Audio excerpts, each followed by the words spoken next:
So I'm going to put you on to the habits that I do now when it comes to dating men that I didn't do before in my 20s and maybe in my early 30s. Listen to men when they're talking. So, say if you met a man in public or you met him online, do not let that man text you for days and hours, and he has not called you. You can learn so much more by having one phone conversation. You can have one 30-minute phone conversation with a man, and you will know by the end of that conversation whether or not you and him are a match. I'm telling you. And the key is to listen to when they're talking. Most of the time, when I get on the phone with a man, I'm not going to do too much talking. If I'm really trying to get to know this guy, I'm taking him seriously, or he's my type, I'm mostly quiet on the phone. And men are not used to women who are more quiet and listening to them, to the point that I was on the phone with a guy last night and he was like, hello, are you there? And I'm like, yes, I'm listening to you speak. And whenever they say, well, tell me about yourself, ask them, what would you like to know? Ask them key questions. Don't just blurt out all this unnecessary information, because you have a high risk of telling him something that he does not need to know about you. I usually now give a man 7 days to ask me out on a date, and I think that's kind of way too long, but I'm being realistic. So I give a man 7 days to ask me out on a date. I let a man text me for 3 days before he initiates a phone conversation.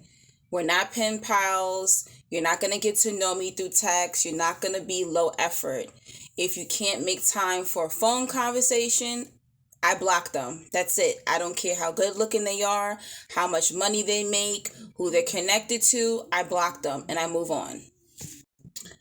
And don't be afraid to say, listen, that's not my style, when it's something that they're choosing to pick as your first date.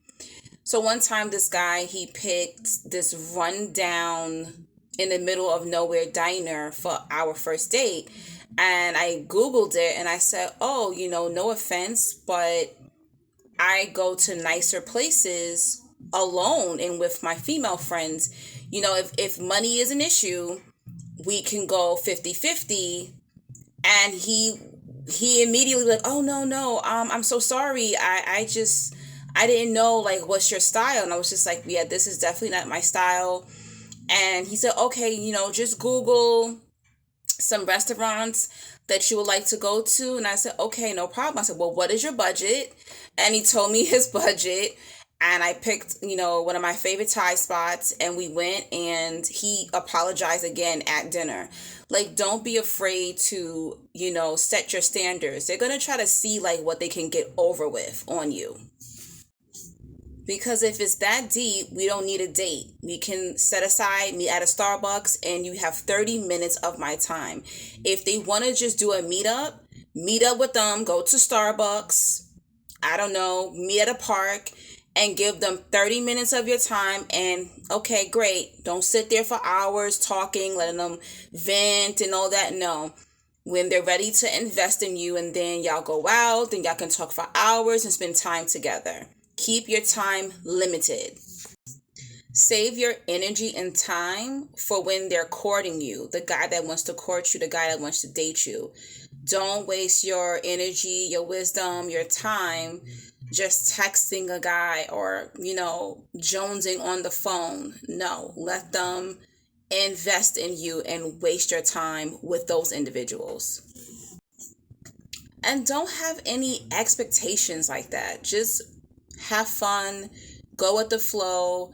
Don't be imagining your wedding with the guy in the first meeting. Just have fun, and don't think of an outcome. You don't know who this person is. Just flow with it. If it connects, it connects. And if not, just know that your guy is on the way.